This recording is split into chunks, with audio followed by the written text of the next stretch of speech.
Oh, panibagong araw at panibago na namang paglalandi sa buhay. Huy, hindi kayo maglalandian.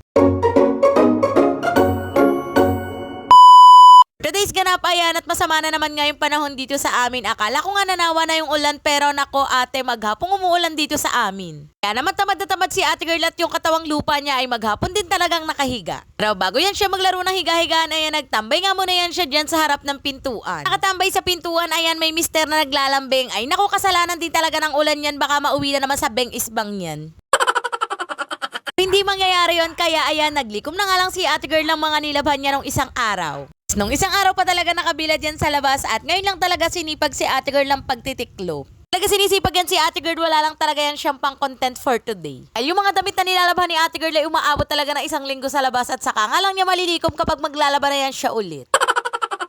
And after magtiklop ni ate girl ay napakain naman talaga yan siya ng pianono. Ikit nga ni ate girl pero yung ngipin niya hindi nakisama kaya naman hindi niya naubos. Ang inahin ni ate girl ng pianono ayan at nagpunta na nga siya sa kusina para magluto ng cravings ng kanyang asawa na Lucky Me. May tinola at munggo nga sa rep pero yan nga yung cravings niya. Kung mahanda yung pagkain ni daddy eto at lumabas na nga muna ako para i-charge yan si Kuda Bupalo Fully Paid. Nagpasadya na talaga ako ng saksakan dyan sa labas dahil nako hindi naman maibababayan si Kuda Bupalo Fully Paid dahil nako napakalaki at napakahaba niya. Yung pinaka-parking ni Kuda Bupalo Fully Paid at dyan naman sa may pinakababang lupa namin ay dyan nga inilalagay yung mga motor. Dami din kasing motor dito sa looban namin at hindi nga sila kasya doon sa tabi ni Kuda Bupalo Fully Paid kaya kailangan talaga yan silang ibaba. Kung nga ma-charge si Kuda Bupalo Fully Paid eto at tinulungan ko ngayon yung daddy is kung maiangat yung kanyang motor dahil dadalhin niya nga yan dyan sa may tawid ng kalsada para maipagawa. Inga niya mapihit yung sa may silinyador kaya ayan ipapaampo na naman yung motor niya dyan sa kabilang kalsada. Lately nga madalas may sira yung motor ni daddy at niloloko ko nga siya na dalhin na lang sa junk shop yung motor niya.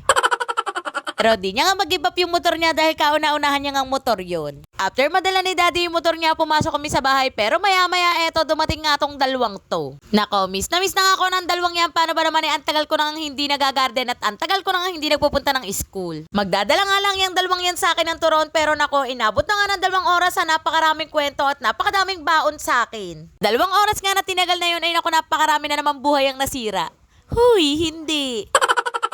After makipagmaritesa ng 2 oras dun sa 2 kaibigan kong matatalak, ayan nakatulog nga ako na mahigit 2 oras din. Antok na antok pa ngayon si ate girl pero nagising nga yan sa sobrang lakas ng ulan kaloka. Habang ako nagising sa malakas na ulan pero etong daddy iskunyo binabagyo na't lahat pero napakasarap pa rin talaga ng tulog niya. Narinig talaga yung lakas ng ulan dito sa bahay namin. Paano ba naman napapalibutan nga kami ng mga bubong?